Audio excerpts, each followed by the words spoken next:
നമസ്കാരം. പ്രവാസി മലയാളിയിലേക്ക് സ്വാഗതം. സൗദി അറേബ്യയിലെ റിയാദ് ജയിലിൽ കഴിയുന്ന കോഴിക്കോട് ഫറോക്ക് സ്വദേശി അബ്ദുൾ റഹീമിന്റെ മോചനം സംബന്ധിച്ച കേസ് പരിഗണിക്കുന്നത് റിയാദ് ക്രിമിനൽ കോടതി വീണ്ടും മാറ്റിയിരിക്കുകയാണ്. സാങ്കേതിക പ്രശ്നം മൂലമാണ് കേസ് മാറ്റിയത് എന്നാണ് വിവരം. കേസ് പരിഗണിക്കുന്നത് വീണ്ടും മാറ്റിവെച്ചതായി ബന്ധുക്കൾക്ക് വിവരം ലഭിച്ചു. ഇന്നലെ രാവിലെ 8 മണിക്ക് കേസ് കോടതി പരിഗണിച്ചുവെങ്കിലും മറ്റൊരു ദിവസത്തേക്ക് മാറ്റുകയായിരുന്നു. പുതിയ തീയതി കോടതിയിൽ നിന്നാണ് ലഭിക്കുക. കഴിഞ്ഞ മാസം 15-ാം തീയതി കേസ് പരിഗണിച്ചിരുന്നുവെങ്കിലും കൂടുതൽ പരിശോധനകൾക്കായി മാറ്റിവെക്കുകയായിരുന്നു. കഴിഞ്ഞ 6 തവണയും കോടതി കേസ് മാറ്റിവെച്ചു. സൗദി ബാലൻ കൊല്ലപ്പെട്ട കേസിലാണ് കഴിഞ്ഞ 18 വർഷമായി റഹീം ജയിലിൽ കഴിയുന്നത്. 34 കോടിയോളം രൂപയാണ് ദിയാധനമായി നൽകിയത്. ഇതിനെ തുടർന്ന് കോടതി വധശിക്ഷ ഒഴിവാക്കി നൽകിയിട്ടുണ്ട്. 2006 നവംബർ 28-നാണ് അബ്ദുൾ റഹീം റിയാദിലെത്തുന്നത്. ഒരുപാട് പ്രതീക്ഷകളുമായി ഒരു കുടുംബത്തിന്റെ മുഴുവൻ പ്രാർത്ഥനയോടെ എത്തിയ റഹീമിന് വേണ്ടി വിധി കാത്തുവെച്ചത് പക്ഷേ മറ്റൊന്നായിരുന്നു.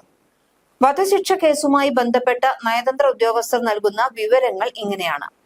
2006 നവംബർ 28-ന് 26-ാമത്തെ വയസ്സിലാണ് അബ്ദുൾ റഹീം ഹൗസ് ഡ്രൈവർ വിസയിൽ റിയാദിൽ എത്തുന്നത്. സ്പോൺസർ ഫായിസ് അബ്ദുള്ള അബ്ദുറഹിമാൻ അൽസഹരിയുടെ മകൻ അനസ് ഫായിസിനെ പരിചരിക്കലായിരുന്നു പ്രധാനപ്പെട്ട ജോലി. തലയ്ക്ക് താഴെ യാതൊരു ചലനശേഷിയുമില്ലാത്ത അവസ്ഥയിലായിരുന്നു അനസ്. ഭക്ഷണവും വെള്ളവും എല്ലാം നൽകിയിരുന്നത് കഴുത്തിൽ പ്രത്യേകമായി ഘടിപ്പിച്ച ഉപകരണം വഴിയായിരുന്നു. വീൽചെയറിലായിരുന്നു അനസ് സഞ്ചരിച്ചിരുന്നത്. ഫായിസിന് പുറത്തു കൊണ്ടുപോകുന്നതും ആവശ്യമുള്ളതെല്ലാം വാങ്ങിച്ചു കൊടുക്കുന്നതുമെല്ലാം റഹീമിന്റെ ജോലിയായിരുന്നു. എപ്പോഴും പ്രകോപിതനാകുമായിരുന്ന അനസിനെ പരിചരിക്കുന്നതിലെ പ്രയാസവും ഭയവുമെല്ലാം റഹീം ജോലിക്ക് കയറിയ അവസരത്തിൽ തന്നെ വീട്ടിൽ വിളിച്ച് അറിയിച്ചിരുന്നു. പക്ഷെ തന്റെ കഴിവിന്റെ പരമാവധി റഹീം അനസിനെ പരിചരിച്ചിരുന്നു എന്നതാണ് സത്യം. ഇടയ്ക്കിടെ വീൽചെയറിൽ പുറത്തും മാർക്കറ്റിലുമെല്ലാം കൊണ്ടുപോയിരുന്നു. ആവശ്യമായ സാധനങ്ങൾ വാങ്ങിച്ച് തിരിച്ചു വീട്ടിൽ കൊണ്ടുവരികയും ചെയ്തിരുന്നു. 2006 ഡിസംബർ 24-നാണ് കേസിനാസ്പദമായ സംഭവം ഉണ്ടായത്. അനസിനെയും കൂട്ടി റഹീം GMC വാനിൽ റിയാദ് ഷിഫയിലെ വീട്ടിൽ നിന്ന് അസീസിയിലെ പാണ്ട ഹൈപ്പർ മാർക്കറ്റിലേക്ക് പോകുകയായിരുന്നു. അനസും റഹീമും കൂടിയാണ് പോയിരുന്നത്. സുവൈദിയിലെ ട്രാഫിക് സിഗ്നലിൽ കാർ നിർത്തിയപ്പോൾ ട്രാഫിക് സിഗ്നൽ കട്ട് ചെയ്തു പോകാൻ അനസ് ബഹളം വെച്ചു. നിയമലംഘനം നടത്താൻ ആവില്ല എന്ന് ആവർത്തിച്ച് റഹീം പറഞ്ഞു. പക്ഷെ അബ്ദുറഹീമ അടുത്ത സ്റ്റേഷനിലും അടുത്ത സിഗ്നലിലും വണ്ടി നിർത്തിയപ്പോൾ അനസ് വീണ്ടും ബഹളം വെക്കാൻ തുടങ്ങി. പിൻസീറ്റിലായിരുന്ന കുട്ടിയെ കാര്യം പറഞ്ഞ് മനസ്സിലാക്കാൻ പിന്നോട്ട് തിരിഞ്ഞപ്പോൾ റഹീമിന്റെ മുഖത്തേക്ക് അനസ് പലതവണ തുപ്പി. അവസാനം തുപ്പൽ കണ്ണിലായപ്പോൾ അത് തടയാനായി ശ്രമിച്ച അബ്ദുറഹീമിന്റെ കൈ അബദ്ധത്തിൽ അനസിന്റെ കഴുത്തിൽ ഘടിപ്പിച്ച ഉപകരണത്തിൽ തട്ടി. ഈ ഭക്ഷണവും വെള്ളവും നൽകാനായി ഘടിപ്പിച്ചിരുന്ന ഉപകരണത്തിലാണ് ഈ കൈ പതിച്ചത്. ഇതോടെ യന്ത്രം പ്രവർത്തനരഹിതമായി. പക്ഷെ അത് കുട്ടി ബോധരഹിതനാവുകയും ചെയ്തു. പക്ഷെ ഇതൊന്നും തന്നെ റഹീം അറിയുന്നുണ്ടായിരുന്നില്ല. കാരണം ട്രാഫിക് സിഗ്നൽ ഓൺ ആയി കഴിഞ്ഞ ഉടനെ തന്നെ വണ്ടി മുന്നോട്ടെടുക്കുകയാണ് ചെയ്തത്. എന്നാൽ റഹീം അനസിനെ മർദ്ദിച്ചു എന്നും അതിനാലാണ് കുട്ടിക്ക് അപകടം സംഭവിച്ചത് എന്നുമായിരുന്നു അനസിന്റെ വീട്ടുകാർ ആരോപിച്ചത്. പക്ഷെ ഡ്രൈവിംഗിൽ ശ്രദ്ധിച്ചിരുന്ന റഹീം കുട്ടി ബോധം കെട്ടത് അറിയാതെ പോയി എന്നാണ് റഹീം പിന്നീട് കോടതിയിൽ പറയുന്നത്. കുറച്ചു കഴിഞ്ഞ് അനസിന്റെ ബഹളമൊന്നും കേൾക്കാതായപ്പോൾ പന്തികേട് തോന്നി നോക്കിയപ്പോഴാണ് അനസ് ചലനമറ്റു കിടക്കുന്നതായി കണ്ടതെന്ന് റഹീം പറയുന്നു. ഉടൻ മാതൃ സഹോദരൻ പുത്രനായ കോഴിക്കോട് നല്ലളം സ്വദേശി മുഹമ്മദ് നസീറിനെ റഹീം വിളിച്ചു വരുത്തി. മുഹമ്മദ് നസീറും അന്ന് അവിടെ ഉണ്ടായിരുന്നു. ഇവർ രണ്ടുപേരും കൂടി ആലോചിച്ച് ഒരു തിരക്കഥയുണ്ടാക്കി. പണം തട്ടാൻ വന്ന കൊള്ളക്കാർ റഹീമിനെ കാറിൽ ബന്ദിയാക്കി. അതിനുശേഷം അനസിനെ ആക്രമിച്ചു എന്ന ഒരു കള്ളക്കഥ ഇവർ മെനഞ്ഞെടുത്തു. തുടർന്ന് നസീർ റഹീമിനെ സീറ്റിൽ കെട്ടിയിട്ട് എന്നാണ് പോലീസിൽ വിവരം അറിയിച്ചത്. പോലീസ് എത്തി റഹീമിനെയും നസീറിനെയും ചോദ്യം ചെയ്തു. ഈ ചോദ്യം ചെയ്യലിന് ശേഷം നസീറിനെയും പോലീസ് കസ്റ്റഡിയിലെടുത്തു. കേസ് വഴിതിരിച്ചുവിടാൻ ശ്രമിച്ചത് ഇരുവർക്കും വലിയ വിനയായി തീർന്നു. പിന്നീട് നസീർ 10 വർഷത്തിന് ശേഷം ജാമ്യത്തിൽ ഇറങ്ങി. കേസ് വിവിധ ഘട്ടത്തിലൂടെ പിന്നെയും കുറെ നാൾ കടന്നുപോയി. എന്നാൽ മകനെ കൊന്നതിനു ശേഷം കള്ളക്കഥ കൂടി ഉണ്ടാക്കിയത് പൊറുക്കാൻ സൗദി കുടുംബം തയ്യാറായില്ല. അനസിന്റെ ജീവന് പകരമായി റഹീമിനെയും വധിക്കണം എന്ന് തന്നെയാണ് അനസിന്റെ അമ്മയുടെ വാദമുണ്ടായത്. കേസിന്റെ വാദവും വിസ്താരവും എല്ലാം പൂർത്തിയായപ്പോൾ കോടതി അനസിന്റെ പിതാവിനോട് റഹീം മനഃപൂർവ്വം അനസിനെ കൊന്നതാണ് എന്ന് താൻ വിശ്വസിക്കുന്നു എന്ന് ഖുറാനിൽ തൊട്ട് സത്യം ചെയ്യാൻ ആവശ്യപ്പെട്ടു.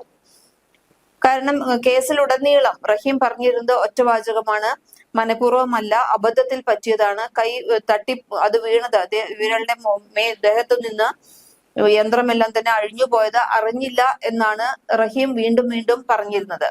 ഇത് കോടതിക്ക് ഒരു സംശയം തോന്നിയതിനാലാണ് അനസിന്റെ അച്ഛനോട് ആവശ്യപ്പെടുന്നത്, ഖുറാനിൽ തൊട്ട് സത്യം ചെയ്യാൻ ആവശ്യപ്പെട്ടത്. പക്ഷെ പിതാവ് ഇതിന് തയ്യാറായില്ല. ഇതിനിടെ അനസിന്റെ പിതാവ് മരണപ്പെട്ടു. ഇതിനെ തുടർന്ന് അമ്മയും ചേട്ടനും കേസ് ഏറ്റെടുത്തു. ബന്ധുക്കൾ വധശിക്ഷാ കേസിൽ പക്ഷേ ഉറച്ചു നിൽക്കുകയാണ് പിന്നീട് ചെയ്തത്. ആകെ ഒരു സംശയം ഉണ്ടായിരുന്നത് അനസിന്റെ അച്ഛൻ മാത്രമാണ് അങ്ങനെ ആയിരിക്കില്ല എന്ന് പറഞ്ഞിരുന്നത്. പക്ഷെ ബാക്കി ബന്ധുക്കളെല്ലാം വധശിക്ഷാ കേസിൽ തന്നെ ഉറച്ചു നിന്നു. ദിയാ പണത്തിന്റെ ചർച്ചയ്ക്ക് പോലും അനസിന്റെ ബന്ധുക്കൾ ആരും തന്നെ തയ്യാറായില്ല. മേൽക്കോടതിയും അനസിന്റെ ജ്യേഷ്ഠനോട് റഹീം മനഃപൂർവ്വം അനസിനെ കൊന്നതാണ് എന്ന് താൻ വിശ്വസിക്കുന്നു എന്ന് ഖുറാനിൽ തൊട്ട് സത്യം ചെയ്യാൻ മേൽക്കോടതിയിൽ ചെന്നപ്പോഴും ആവശ്യപ്പെട്ടു. കാരണം റഹീം പറഞ്ഞ ഇക്കാര്യം തന്നെ, താൻ മനഃപൂർവ്വം ചെയ്തതല്ല, അബദ്ധം പറ്റിയതാണ് എന്ന് റഹീം ആവർത്തിച്ചു പറഞ്ഞതുകൊണ്ടാണ് മേൽക്കോടതിയും ഇത് തന്നെ, അപ്പീൽ കോടതിയിലും ഇത് തന്നെ ആവശ്യപ്പെട്ടത്. പക്ഷെ ജ്യേഷ്ഠൻ അത് സത്യം ചെയ്തു കൊടുത്തു. അതോടുകൂടി റഹീമിന് വധശിക്ഷ വിധിച്ചു. വർഷങ്ങളോളം റഹീമിന് മാപ്പ് തരണമെന്ന് അനസിന്റെ കുടുംബത്തോട് ആവശ്യപ്പെട്ടതിന്റെ ശേഷമാണ് ആദ്യം 3 കോടി രൂപ ദിയാപണം അവർ ആവശ്യപ്പെട്ടത്. പിന്നീട് പക്ഷെ അത് വീണ്ടും ഒരുപാട് പ്രാവശ്യം ചോദിച്ചു കഴിഞ്ഞപ്പോ, മാപ്പിന് അപേക്ഷിച്ചു കഴിഞ്ഞപ്പോ അത് 1.5 കോടിയായി ചുരുക്കി. അങ്ങനെ ഒരു കരാറിലേക്ക് അനസിന്റെ കുടുംബം എത്തി. ഏതായാലും 34 കോടിയും ഇങ്ങനെ മലയാളികൾ എല്ലാവരും കൂടി സംഭരിച്ച് നൽകുകയാണ് ചെയ്തത്. സൗദിയിൽ റിയ പണവുമായി ബന്ധപ്പെട്ട് ഒരു ഏകീകൃത നിയമം ഇതുവരെ വന്നിട്ടില്ല. മറ്റൊരാളുടെ ജീവൻ എടുക്കുന്നത് സൗദി നിയമപ്രകാരം വലിയ തെറ്റാണ്. കൊലപാതക കേസിൽ സ്വദേശി, പ്രവാസി എന്നിങ്ങനെ വ്യത്യാസമൊന്നും തന്നെ സൗദിയിലില്ല. അതുകൊണ്ട് തന്നെ വളരെ വലിയ ഒരു ശിക്ഷ തന്നെ, മാക്സിമം ശിക്ഷ തന്നെ ഇത്തരം കേസുകളിൽ ഉണ്ടാകാറുണ്ട്. പക്ഷെ പലപ്പോഴും ദിയാപണം നൽകി മാപ്പ് നൽകുന്നതും ഇവിടെ സാധാരണയാണ്. ഇത്തരം കേസുകൾ ധാരാളം ഉണ്ടായിട്ടുണ്ട്. പക്ഷെ അവരെല്ലാം തന്നെ ഇവരുടെ മരണപ്പെട്ട ആളുടെ കുടുംബം ദിയാപണം ആവശ്യപ്പെടുകയും പ്രതി അത് കൊടുക്കുകയും ചെയ്തതോടുകൂടി ആ മാപ്പിന് അർഹമായി ശിക്ഷയിൽ നിന്ന് പോരാറുണ്ട്. ഇവിടെ കീഴ്ക്കോടതിയും അപ്പീൽ കോടതിയും സുപ്രീം കോടതിയും എല്ലാം കടന്നാണ് അന്തിമ വിധി വരുന്നത്. ഇതിൽ പ്രതികൾക്ക് തങ്ങളുടെ വാദം പറയാനും ട്രാൻസ്ലേറ്ററെ വെക്കാനും ഒക്കെ ഉള്ള അനുവാദവും കൊടുക്കുന്നുണ്ട്. വാദിയുടെ കുടുംബത്തിന് പരാതിക്ക് മാപ്പ് നൽകാനുള്ള സന്ദർഭവും കൊടുക്കാറുണ്ട്. പക്ഷെ ദിയാപണം എത്ര വാങ്ങണം എന്നതിനെ കുറിച്ച് വ്യക്തമായ ഒരു നിർദ്ദേശമില്ല. അതുകൊണ്ട് തന്നെ പലപ്പോഴും വലിയ തുകയാണ് ദിയാപണമായി ചോദിക്കാറുള്ളത്. ഇതിന്റെ നിയമവശങ്ങളെ കുറിച്ച് ഇനിയും വ്യക്തത വന്നിട്ടില്ല. ഏതായാലും റഹീമിനായി കുടുംബം ചോദിച്ച 34 കോടിയും കോടതിയിൽ കെട്ടിവെച്ചു കഴിഞ്ഞു. എന്നാൽ ഇപ്പോഴും റഹീം അൽഹൈർ ജയിലിൽ തന്നെയാണ്. തുടർച്ചയായി 7ാം തവണയും കേസ് മാറ്റിവെക്കുകയായിരുന്നു. ഫെബ്രുവരി 13-ന് വീണ്ടും കേസ് പരിഗണിക്കും. റിയാദ് ക്രിമിനൽ കോടതി ഡിവിഷൻ ബെഞ്ചിന്റേതാണ് ഈ തീരുമാനം. ഇതിനകം 18 വർഷത്തോളം റഹീം ജയിലിൽ കഴിഞ്ഞതിനാൽ അനുബന്ധ കേസുകളിലും ശിക്ഷാ കാലാവധി കഴിഞ്ഞതായി കോടതി ഉത്തരവിടുകയാണെങ്കിൽ റഹീമിന്റെ മോചനം ഉണ്ടായേക്കുമെന്നാണ് പ്രതീക്ഷിക്കുന്നത്. കൂടുതൽ പ്രവാസി വാർത്തകൾക്ക് ഈ ചാനൽ സബ്സ്ക്രൈബ് ചെയ്യും.